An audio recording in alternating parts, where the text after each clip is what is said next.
بسم الله والصلاة والسلام على سيدنا محمد رسول الله.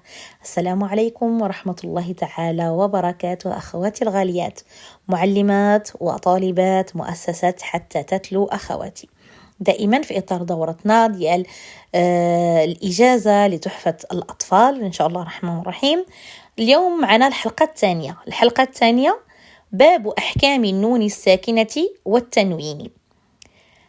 في هذا الباب الإمام سليمان الجمزوري رحمه الله كيشرح لنا وكيفصل لنا الأحكام ديال النون الساكنة والتنوين.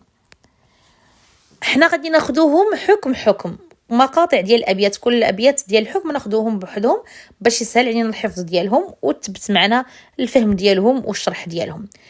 فأول حاجة نعرفوا علاش كيجمع أحكام النون الساكنة والتنوين. علاش كيجمع لي التنوين اللي هو جوج ضمات جوج فتحات جوج كسرات مع النون الساكنة. هذا حرف النون ملي كيكون ساكن يعني كيكون فوق منه السكون. هذا الحرف ديال النون الساكنة راه هو عندي في التنوين، راه عندي في جوج فتحات وجوج ضمات وجوج كسرات. كيفاش عندي مدسوس كيتنطق ولكن ما كيتكتبش، كيتكتب جوج فتحات وجوج ضمات وجوج كسرات، ولكن ملي كنجيو كنطقوا فتحه وحده ونون بالسكون، كنطقوا ضمه وحده ونون بالسكون، كنطقوا كسره وحده ونون بالسكون. كيفاش؟ نعطيو مثال حرف الباء الا حطيت فوق منه جوج فتحات غادي نطقوا بن. هاني نطقت حرف الباء بالفتحه الاولى وزدت لها نون بالسكون بن.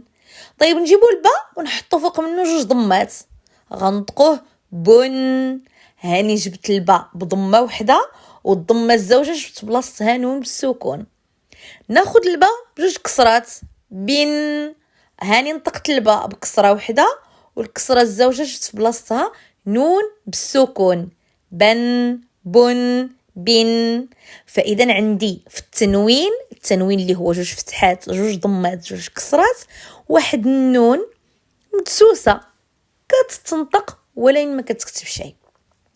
على هذا الشيء هذيك النون الساكنه اللي تتنطق في التنوين اللي جوج ضمات جوج فتحات جوج كسرات كتنطق ديك النون الساكنه هي نفس الاحكام اللي كتنديرها على النون بالسكون اللي كتكون مكتوبه، نفسها الاحكام اللي غادي تمشي لي مع النون الساكنه اللي كتكون في التنوين. فلهذا جمعهم لنا في باب واحد، والعلماء كاملين ديال التجويد كيجمعوهم في باب واحد، لان اللي غادي تمشي الاحكام اللي غتمشي على النون الساكنه اللي مكتوبه هي اللي غادي تمشي على النون الساكنه ديال التنوين اللي ما مكتوباش غير كتتنطق. هذه جزئيه. طيب اجي نشوفوا الابيات. اول حاجه نقراوهم. للنون ان تسكن وللتنوين 4 أحكام فخذ تبييني. فالأول الإظهار قبل أحرفي للحلق 6 أو نقدر نقولوا للحلق 6 بزوج راهما صحيح. للحلق 6 رتبت فلتعرفي همز فهاء ثم عين حاء مهملتان ثم غين خاء. نعاودو.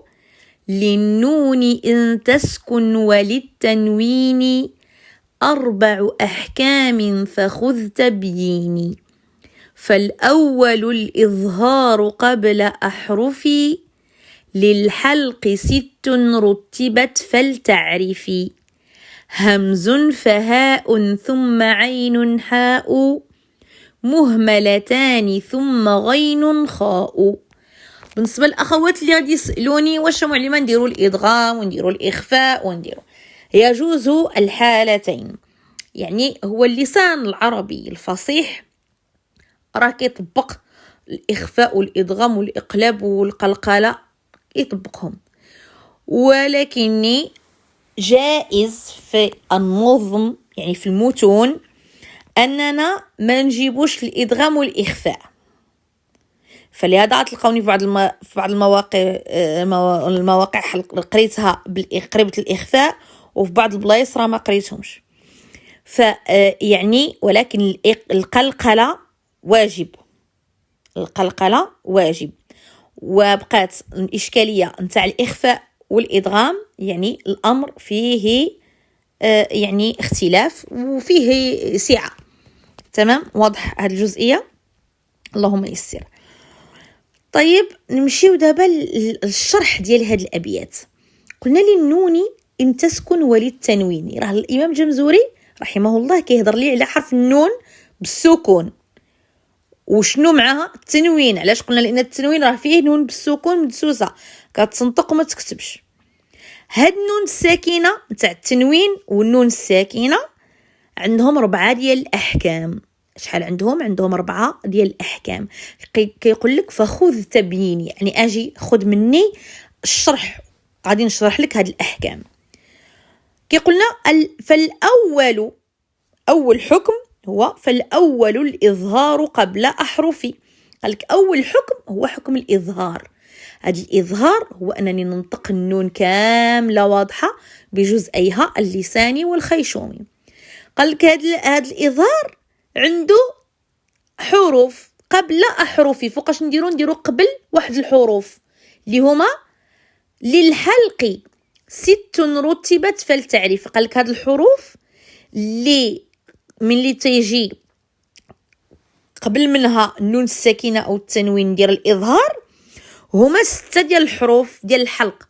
أحرفي للحلق، يعني هاد الحروف كيخرجوا من الحلق. الأخوات اللي كانوا متبعين معنا المخارج والصفات قلنا كل حرف عنده بلاصة منين كيخرج. فقال لك هاد الحروف ديال الإظهار هما بلاصتهم اللي كيخرجوا من الحلق، وهما 6 رتبت فلتعرفي. مرتبين على حساب المخرج ديالهم من الحلق. كاين اللي كيخرجوا من ادنى الحلق، كاين اللي كيخرجوا من وسط الحلق، وكاين اللي يخرجوا من اقصى الحلق. فهو كيقول لك راهما مرتبين. فالاول الإظهار قبل أحرفي للحلق 6 رتبت فلتعرفي. الاول حكم راه هو الإظهار، كيكون قبل حروف ديال الحلق اللي هما 6 مرتبين. غادي نعطيهم لك فلتعرفي، خصك تعرفهم، يا تعرفهم. كيجي كيقولنا في البيت الثالث همز فهاء ثم عين حاء.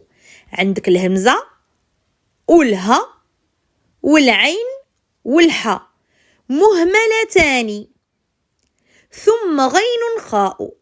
هاد مهملتان معناتها في اللغة العربية يعني كيقول لك ما فيهمش تنقيط، ما فيهمش النقاط.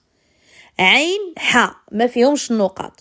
طيب علاش احنا راه قالنا عين حاء وعلاش رجع قالنا ما فيهمش النقاط؟ احنا عرفنا العين والحاء ما فيهمش النقاط والغين والخاء فيهم النقاط. باش ما يوقعش الخلط زاد اكد وشرح قال مهملتان باش ما يوقعش الخلط، لان لربما مع مرور السنين يعني هذاك المكتوب اللي المتون اللي هو كتبوا يتمحاو النقاط، يتزادوا نقاط بالمداد خطأ ينزلوا شي قطرات خطأ فوق الحرف. فهنا كيأكد لنا باش يأكد لنا بأنه عين حاء، راها عين حاء ثم غين خاء، يعني عين حاء مهملتان يعني ما فيهمش التنقيط، ما فيهمش النقاط. ثم غين خاء نرتبهم لنا.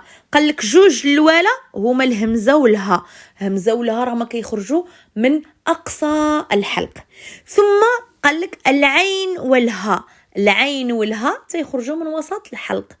ثم غين خاء كيخرجوا من اقصى الحلق.